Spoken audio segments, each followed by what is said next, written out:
ആറാമത്തൊരു ചോദ്യം, സകാത്ത് ആർക്കാണ് കൊടുക്കേണ്ടത്?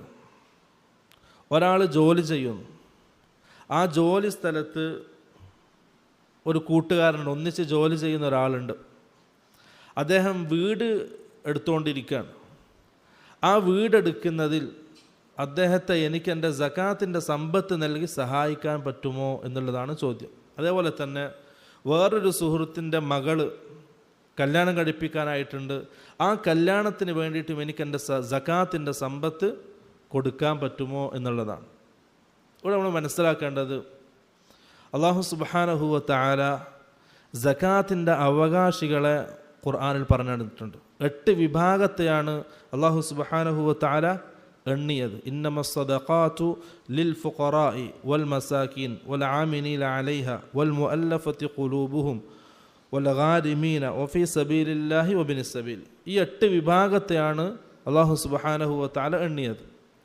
അതിൽ തുടക്കത്തിൽ അല്ലാഹ് പറയുന്നത് ഇന്നമസ്സദഖാതു എന്നാണ്. ഇന്നമ എന്നുള്ളത് അറബിയിൽ ഹസ്റിന് വേണ്ടി ഉപയോഗിക്കുന്ന കാര്യമാണ്. അഥവാ ഈ പറയപ്പെടുന്ന 8 വിഭാഗത്തിന് മാത്രമേ സകാത്തിന് വാങ്ങാൻ അവകാശമുള്ളൂ.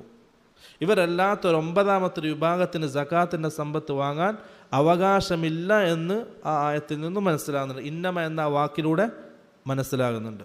അതുകൊണ്ട് നമ്മൾ ശ്രദ്ധിക്കേണ്ടത്, നമ്മൾ സകാത്ത് കൊടുക്കുന്ന സമയം അത് നമ്മൾ ആർക്കാണോ കൊടുക്കുന്നത് അവർ ഈ 8 വിഭാഗത്തിൽപ്പെട്ട ആളാണോ എന്ന് നോക്കുക. സാധാരണ രീതിയിൽ ആ ചോദ്യം വെച്ച് നോക്കുമ്പോൾ ഫക്കീർ മിസ്കീൻ എന്ന ഗണത്തിലാണ് വരിക. അപ്പം ഫക്കീറും മിസ്കീനും തമ്മിലുള്ള വ്യത്യാസം, ഫക്കീറാണ് മിസ്കീനേക്കാൾ ആവശ്യക്കാർ.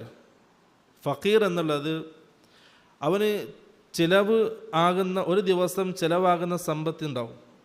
ആ സമ്പത്തിൻ്റെ പകുതി പോലും അധ്വാനിച്ചുണ്ടാക്കാൻ കഴിയാത്ത ആളാണ് ഫക്കീർ. ഇപ്പം 1000 രൂപ ഒരു മാസത്തേക്ക് ചിലവാണെങ്കിൽ അദ്ദേഹം അധ്വാനിച്ചിട്ട് 500 രൂപയോ 500 രൂപയിൽ താഴെയോ സമ്പാദിക്കുന്ന ആൾക്കാണ് ഫക്കീർ എന്ന് പറയാം. മിസ്കീൻ എന്നാൽ 1000 രൂപ ഒരു മാസത്തേക്ക് ചിലവുണ്ടെങ്കിൽ അതിലൊരു 750 രൂപയെങ്കിലും അല്ലെങ്കിൽ 500 രൂപയെങ്കിലും അധ്വാനിച്ചുണ്ടാക്കാൻ കഴിയുന്ന ആൾക്കാണ് മിസ്കീൻ എന്ന് പറയാം. അപ്പോൾ നമ്മൾ സക്കാത്ത് സമ്പത്ത് കൊടുക്കുമ്പോൾ അവിടെ നമ്മൾ ശ്രദ്ധിക്കേണ്ടത്, ആ നമ്മൾ കൊടുക്കാൻ ഉദ്ദേശിക്കുന്ന ആൾ ഈ 8 വിഭാഗത്തിൽപ്പെടുന്ന ആളാണോ എന്നുള്ളതാണ്. അതല്ലാതെ അദ്ദേഹത്തിൻ്റെ ആവശ്യങ്ങളെല്ലാം നമ്മൾ നോക്കേണ്ടത്. അദ്ദേഹം ഏതാവശ്യത്തിന് വേണ്ടിയിട്ടാണ് ഈ സമ്പത്ത് ചിലവഴിക്കുന്നത് എന്നല്ല നമ്മൾ നോക്കേണ്ടത്.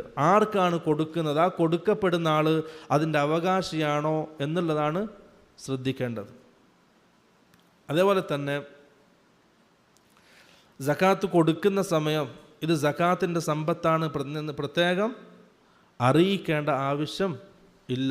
അങ്ങനെ അറിയിച്ചാലും പ്രശ്നമില്ല. അറിയിക്കൽ എന്തല്ല, ഷർത്തായിട്ട് പണ്ഡിതന്മാർ പറഞ്ഞിട്ടില്ല എന്നതാണ് ആ ഒരു ഫത്വയിൽ പണ്ഡിതന്മാർ പറഞ്ഞതായിട്ട് അറിയിക്കാനുള്ളത്.